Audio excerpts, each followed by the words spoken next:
दोस्तों आज की कहानी में आपको सुनने को मिलेगा जिन शक्तियों का सम्मान करा जाता है उन शक्तियों को ललकारना पड़ा कितना भारी एक प्लेन्स के डंगरिये को। क्या आपको कि दोस्तों नरसिंह देवता को जो नहीं मानता था, जिसने बोल दिया था कि मैं नाथपंथी साधु में से किसी को नहीं मानता हूं, और जो वो व्यक्ति था उसने यजुर्वेद के मंत्र सिद्ध कर दिए थे, इतने सिद्ध कर दिए थे कि मानो भैरव बाबा को पूरा सिद्ध कर दिया। उसके बाद दोस्तों किस तरीके से उन्हें देवताओं से शक्ति और देवताओं का अपमान करना उनको पड़ गया भारी, और किस तरीके से अंधविश्वास एक अटूट भक्ति में बदल गया। दोस्तों आज आपको सब ये कहानी में सुनने को मिलेगा। नमस्कार दोस्तों, मैं हेमचू पहाड़ी एक सत्य घटना और लेकर आया हूं आप लोगों के समक्ष। यदि आप पहली बार हेमचू पहाड़ी चैनल में आए हो या गलती से हेमचू पहाड़ी चैनल में आए हो, बस दोस्तों मैं आपसे यही रिक्वेस्ट करता हूं कि आप कहानी पूरी देखें। कहानी पूरी देखने के बाद आपको लगता है कि यार वाकई में एक सच्ची स्टोरी है, वाकई में एक सच्ची कहानी है, फिर दोस्तों आप चैनल को लाइक भी करना, सब्सक्राइब भी करना, अपनों के साथ शेयर भी करना, लाइक भी करना। फिर दोस्तों आपका उत्तरदायित्व होगा। दोस्तों हमेशा की तरह वीडियो में आगे बढ़ने से पहले चैनल का इंट्रो। जय बिरकारा बजरंगी, हर हर हर हर हर हर हर हर महादेव। आप सभी भक्तों पर महादेव की कृपा और बजरंगबली का आशीर्वाद हमेशा बने रहने चाहिए। दोस्तों सच्ची घटना में आगे बढ़ने से पहले मैं आप सभी को एक खुशखबरी देना चाहता हूं कि आने वाली 26 तारीख को हमारे HDD केयर फाउंडेशन की तरफ से, जैसे पिछले बार सबने चमड़खान गोयल देवता के मंदिर में भोग लगाने का कार्यक्रम करा था, तो इस बार भी हम चमड़खान गोयल देवता के मंदिर में एक भोग लगाने का कार्यक्रम पूरे हर्ष और उल्लास के साथ करा जाएगा। जो कोई भी साथी वहां पर आना चाहते हैं और इस पावन अवसर का पुण्य लेना चाहते हैं, तो दोस्तों आप अवश्य वहां मंदिर में पहुंचे और गोलू देवता को पूरा श्रृंगार करते हुए और गोलू देवता के पूरा आशीर्वाद आप समक्ष ले सकते हो। दोस्तों वो दृश्य क्या था कि बिगर ढोल के और बिगर नगाड़ के वहां पर देवता पिछले बार अवतरित हो गए थे। ये सोचो कि उस टाइम पर हमारे आंख से अश्रु निकल रहे थे कि जब खुशी के मारे गोल देवता वहां पर अवतरित हुए थे। दोस्तों वो दृश्य इतना भावुकपूर्ण और इतना दिल को छूने वाला था। दोस्तों यदि आप उस दृश्य को महसूस करना चाहते हैं तो इस बार अवश्य वहां पर आइए और इस भोग के कार्यक्रम में गोलू देवता के साथ आप हमारे साथ एक कदम चल सकते हैं। तो सत्य कथा में आगे बढ़ते हैं। सत्य कथा में आगे बढ़ने से पहले मैं आप सभी से रिक्वेस्ट करता हूं, विनती करता हूं, आपके पास भी कोई ऐसी कहानी है तो आप हेमचू पहाड़ी के साथ अवश्य साझा करें। मेरा यकीन माने दोस्तों, मैं उस घटना को हमेशा सत्य घटना समझ के ही चैनल पर अपलोड करता हूं। तो दोस्तों आइए सत्य कथा पर आगे बढ़ते हैं। दोस्तों ये कहानी है प्लेन सेट के एक लड़के की है। प्लेन सेट का एक लड़का था जिसने, अब जैसे दोस्तों जगह अलग अलग सिद्धियां चलती हैं, जैसे धीरेन्द्र शास्त्री जी हैं तो उनकी भी अपनी सिद्धियां अलग चलती हैं, तो इसी प्रकार से हर जगह की सिद्धियां अलग है। तो एक व्यक्ति जिसका नाम मैं चिन्हित कर देता हूं, जिसका नाम है सुरेश।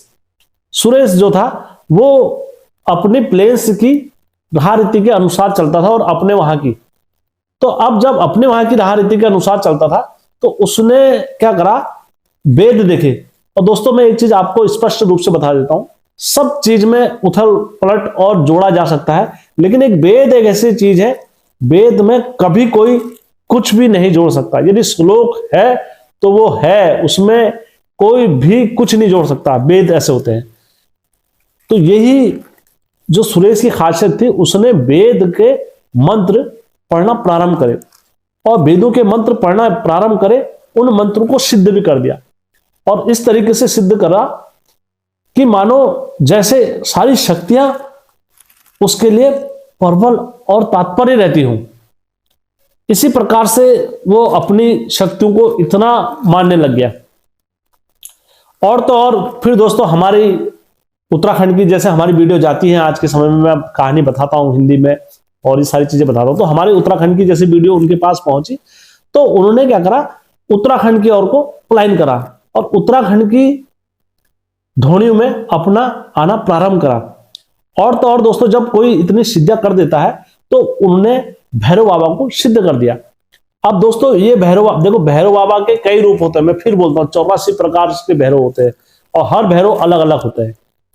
अब जो हमारे उत्तराखंड भैरव चलते हैं, नाथपंथी भैरव में चलते हैं या काशीलाल भैरव में चलते हैं, तो हमारे उत्तराखंड के जो भी चलते हैं धोनी में चलते हैं भैरव देवता।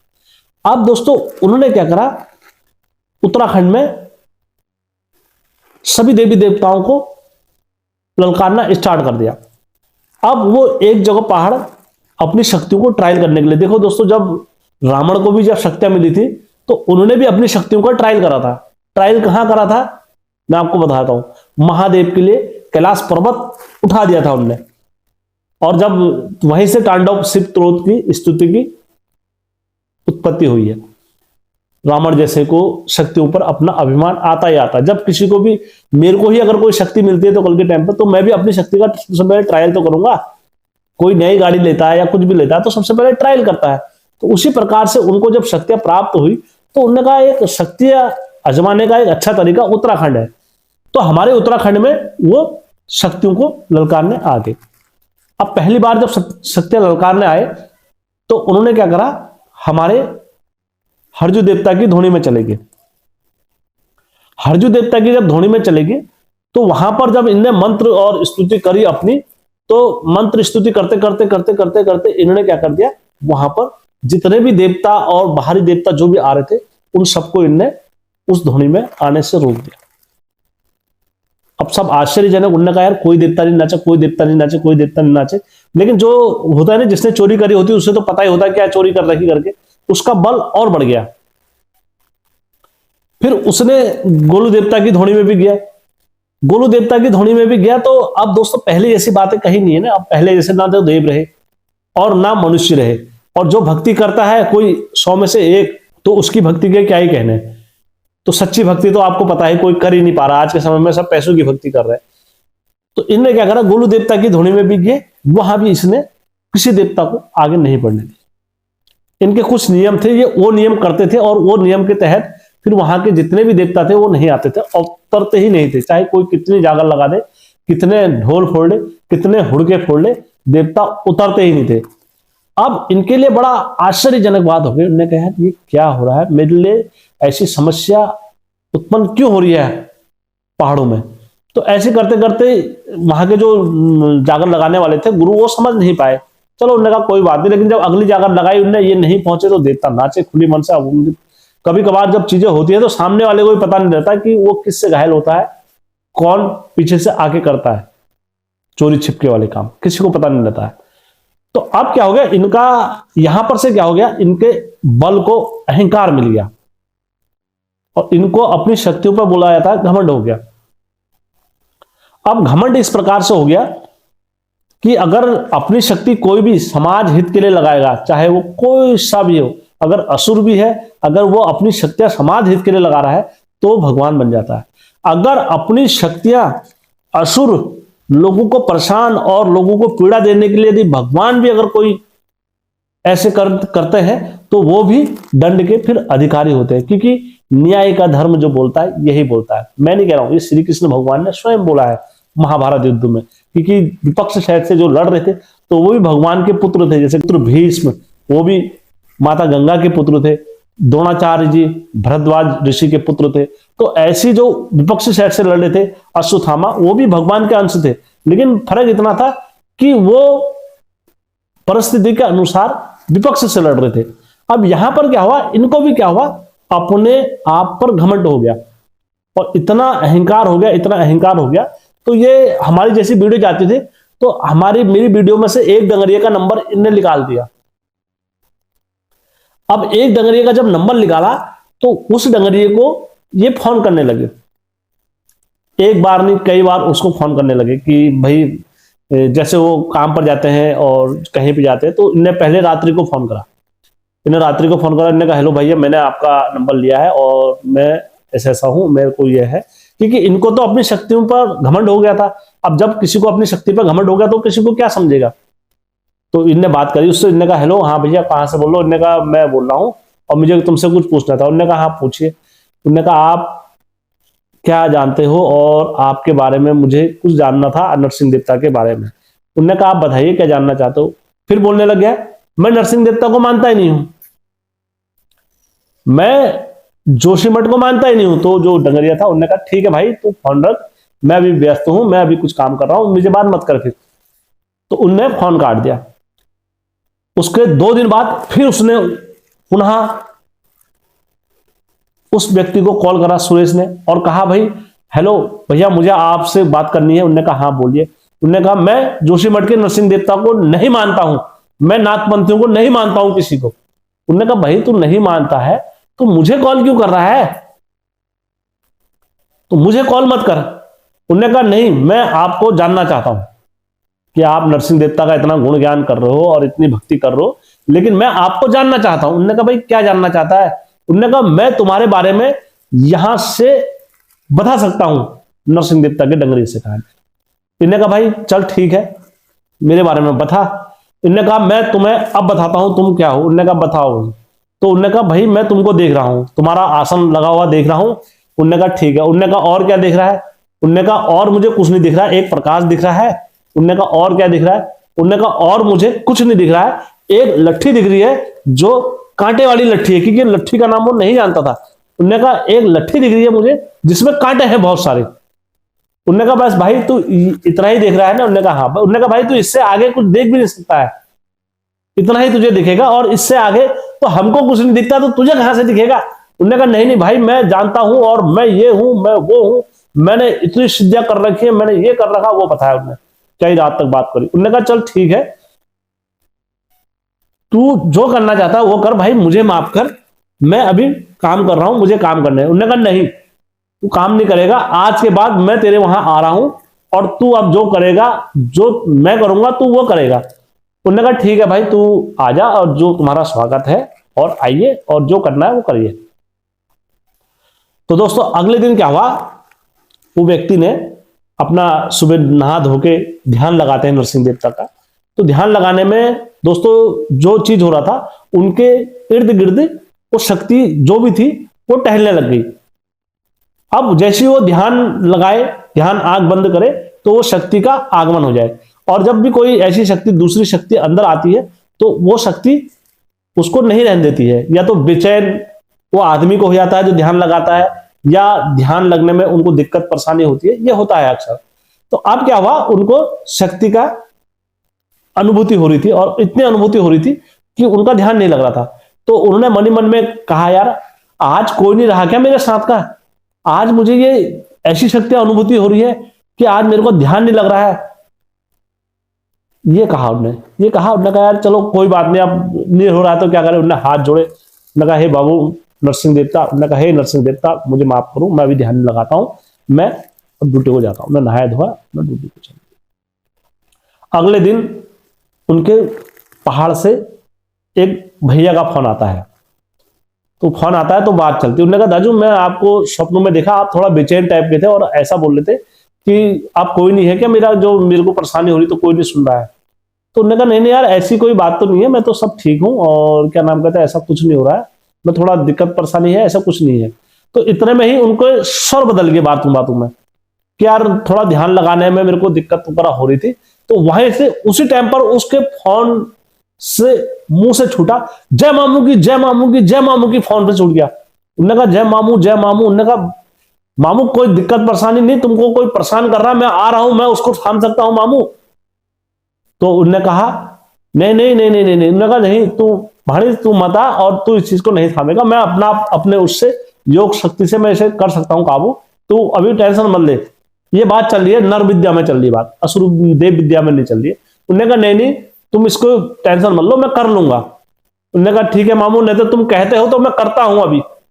अब उनके मुंह के स्वर भी क्यों नहीं मामू बोल रहे थे वो आश्चर्यजनक थे, और यहां से वो क्यों इस तरीके से बात कर रहे थे ये भी आश्चर्यजनक थे। कभी कभार हमारे मुंह से क्या निकलता है हमें भी पता नहीं रहता ना, क्या होनी होती है क्या अनहोनी होती है। तो अब जब बात ये हो गई थी तो अगले दिन क्या हुआ, उसका फिर कॉल आया। उन्होंने कहा भाई तुमने तो देख लिया, अब देखो तुमने जो करा है अब मुझे कुछ नहीं होगा। उन्होंने कहा ठीक है। उन्होंने नहाया धोया, उन्होंने नरसिंह देवता का पूजा पाठ करी। उन्होंने कहा हे दादू नारसिंह तुम्हारा सब कुछ है और तुम्हारे होते हुए ये सारी चीजें नहीं आनी चाहिए। और उसके बाद उनको रिलीफ और सुकून भी मिला। अब दोस्तों अगले दिन क्या हुआ, उस लड़के का अगले दिन क्या हुआ, उस लड़के का उनको फोन आया। उन्होंने कहा भाई तुम्हारे पास तक तो मैं नहीं पहुंच पा रहा हूं, क्या हो गया, ऐसी क्या बात हो गई, तुमने क्या करा। उन्होंने कहा भाई तू जहां पर है वहीं रहो, मुझे परेशान मत कर, मैं अपना काम कर रहा हूं, तुम अपना काम करो, और ऐसे देवी देवताओं के खेल नहीं करा करते हैं। उन्होंने कहा नहीं नहीं भाई ऐसा कुछ नहीं है, बस मैं तो देखना चाहता हूं कि उत्तराखंड के देवी देवता क्या होते हैं, आखिर तुम इतना ढिढोरा पीटते हो, इतनी जय जयकार बोलते हो, आखिर ऐसी क्या बात है, मैं भी तो देखूं ये सारी शक्तियां। उन्होंने कहा ठीक है। उन्होंने कहा तू देखना चाहता है, उन्होंने कहा हाँ मैं देखना चाहता हूं। देख अब मैं तेरे वहां आ रहा हूं और तू मुझे रोक सकता है तो तू मुझे रोक ले, चाहे एड़ी चोटी का जोर लगा ले, अब मुझे अगर तूने रोक दिया तो मेरा नाम बदल देना जा। उन्होंने पक्का, उन्होंने कहा हाँ मैं आऊंगा और तू मुझे नहीं रोक सकता है। तो दोस्तों अगले दिन पुरुषो नंग है गोचो अरे जोशी माट मजा पुरुषो जोशी माट में जो है वो ये जोशी माट मजा हेला नोते नारा सिंगा। अगले दिन क्या हुआ, ये बात वो भी भूल गया और वो भी भूल गया, वो भी अपने काम पर चले गया, ये भी अपने काम पर चले गया लड़का।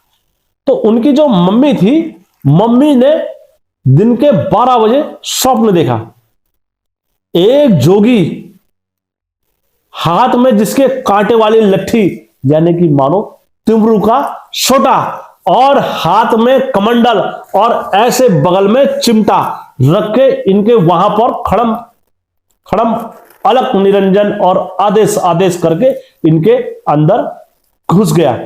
कौन सा दुआ, कौन सा दुआ, ये भगवान चला पर कौन सा दुआ, ये भगवती का डोला लेके कौन सा दुआ, ये कौन सा दुआ, तो भी कौन सा दुआ, ये हरवाली के मटा लेके कौन सा दुआ, ये कौन सा दुआ, तो भी कौन सा दुआ। दिन के 12 बजे और खुली आंखों से सपना देख रहे हैं, और जैसे इनने ये देखा कि इनके घर के अंदर कोई घुस गया, तो दोस्तों अब इनके शरीर में रोंगटे कांटे बिल्कुल ऐसे हो जाए कि ये सोच के आश्चर्यजनक कि मेरे घर के अंदर कौन घुस गया, और ऐसा जोगी जिसकी जटाएं इतनी लंबी लंबी, इतना भयंकर स्वरूप, जैसे मानो स्वयं शंकर भगवान हमारे अंदर घुस गए हों। और उनके सपनों में आज तक कभी कोई ऐसा जोगी उनने देखा ही नहीं था अपने जीवन में। हमल रोजा जाग या जो कभी नहीं जाग, तब कमरी जोज हमल रोजा जाग या जो कभी नहीं जाग, कमरी जोज हमल रोजा जाग या जो कभी नहीं जाग, कमरी जोज हमल रोजा जाग या जो कभी नहीं जाग। ये कौन सा दुआ, कौन सा दुआ, हरवाली के मटा ले कौन सा दुआ, ये कौन सा दुआ। जब ये दृश्य उनके सामने घटा तो उन्होंने उसी टाइम पर अपने पुत्र को फोन मिलाया। उन्होंने कहा बेटा सूरज तू कहां है। उन्होंने कहा मैं ड्यूटी पर हूं।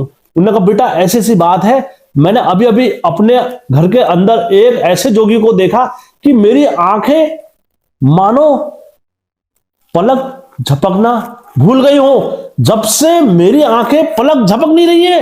बेटा ऐसा जोगी मैंने अपने जीवन में नहीं देखा। कौन होता है नरसिंह वो धुनी जोर में रहे कानू में कुंडल जो बकबर सला जो पर रहे, तब कमरी जोज हमल रोजा जाग या जो कभी नहीं जाग, तब कमरी जोज हमल रोजा जाग या जो कभी नहीं जाग, कमरी जोज हमल रोजा जाग या जो कभी नहीं जाग, कमरी जोज हमल रोजा जाग या जो कभी नहीं जाग। ये कौन सा दुआ, कौन सा दुआ। बेटा तू जहां कहीं है घर आ जा, बेटा तू बस घर आ। तो उसने तुरंत अपना घर आया। घर आने के बाद उसने देखा और उसने कहा भैया कौन आया क्या आया। उसने अंदर देखा उधर देखा, कुछ भी नहीं मिला उसे, लेकिन महसूस अंदर शक्ति का हो रहा था कि कोई शक्ति अब उसके घर में वास कर गई है। इस तरीके से उसको महसूस हो रहा था सूरज को। अब वो बड़े परेशान, उसने कहा यार ये क्या हो गया, मैंने कहां पंगा ले लिया और किससे ले लिया, मुझे याद नहीं आ रहा है। और ऐसा कैसे हो सकता है कि मेरे घर में कोई जोगी कैसे घुस सकता है, मेरे घर में तो साक्षात भैरव बाबा है। उन्होंने कहा अच्छा, उन्होंने कहा ठीक है। उन्होंने कहा अब मैं उसे फोन करता हूं। उनने तुरंत उसे फोन करा लड़के को, उत्तराखंड के। उन्होंने कहा हेलो हेलो भैया कहां हो तुम। उन्होंने कहा मैं जहां कहीं भी हूं। मैंने कहा तेरे को एहसास हुआ नहीं हुआ कुछ, दिन में खुली आंखों से सपने देखे या नहीं देखे। वो हैरान। उन्होंने कहा तुम्हें कैसे पता? उन्होंने कहा देख हमें मत बता, हमें क्या पता क्या नहीं पता, तूने स्वप्न देखा नहीं देखा खुली आंखों से? उन्होंने कहा मैंने नहीं देखा, मेरी माँ ने देखा, और अब मुझे मेरे घर में अंदर शक्ति का महसूस हो रहा है कि कोई अदृश्य शक्ति हमारे घर के अंदर घुस गई। उन्होंने कहा रे अब ले ले, जोशीमठ वाले को अब बाहर निकाल के दिखा दे तू। रात लागेको छ नते नरसिंहनी तब पुरी श्राल कुमरो ये तुम्हारो भगत छुमेको छ यब पुरिया सोराला बांधे पांगड़ी गयो जोगी मैं सोया खींच के ओ बरिया ए जोगी बन जोपड़ के खींच के और मैं जोपड़ो जोगी मैं आता प्यारी प्रभात जो है गे ये छाना कांगा चिंगातानी जोगी मैं बाजा कांगा जिला छंदा बड़ी जोगी जोगी जोगी मैं बाहर निकाल के देख ले जोशीमठ वाले को आप, तो तुरंत उसके मन के भाव परिवर्तन हो गए। उन्होंने कहा मैंने देखा पर ऐसा देवता नहीं देखा जो इतनी धाकड़ तरीके से मेरे अंदर घुस गया और उसने अपना कब्जा कर लिया। उन्होंने कहा अब क्या करना पड़ेगा बोल? अब तुझे नौती नरसिंह की पूजा करनी पड़ेगी घर में, और तो और तुझे अब अपने घर में उनकी पूजा करनी पड़ेगी, और जो तेरे घर से जो भैरव है, तेरे जो भैरव की पूजा होगी वो काशी में होगी, लेकिन जो ये भैरव की पूजा होगी अब 9 नाथू के साथ में होगी। जा। तब जाके दोस्तों वह सुरेश नतमस्तक हुआ। उन्होंने कहा भाई मैंने इतनी जगह गया और इतनी जगह घूमा, उत्तराखंड के कोने कोने में घूमा, लेकिन मैं भूल गया था अज्ञान बस कि मैं ये पंगा कहां ले रहा हूं। वाकई में जोशीमठ में जो नौती नरसिंह है उनका कोई मुकाबला नहीं है। मैं अपने मन से नहीं बोल रहा हूं, मैं अपने दिल से बोल रहा हूं, क्योंकि ये मेरी दिल की गहराई की आवाज है और मैं हमेशा झुकता हूं तो सत्य के आगे झुकता हूं। तो दोस्तों अब वो लड़का इस टाइम पर नरसिंह देवता का परम भक्त बन चुका है, और तो और अपनी डीपी में जो उनने फोटो लगाई है वो नरसिंह देवता जोशीमठ की लगाई है। दोस्तों मैं मिथ्या नहीं बोल रहा हूं।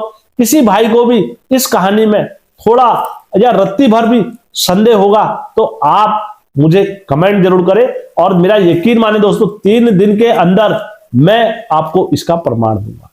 दोस्तों यदि कहानी अच्छी लगी होगी कमेंट जरूर करना। आपका कमेंट ही मुझे बताता है कि आपने वीडियो पूरी देखी है, और उसके बाद आपका कमेंट मुझे बहुत ज्यादा उत्साह देता है। दोस्तों सही लगी कहानी तब भी देना, यदि मुझसे कहीं पर टूटी रही हो कहानी में तब भी आप मुझे देना कि हेम भाई आपसे यहां पर गलती रह गई है।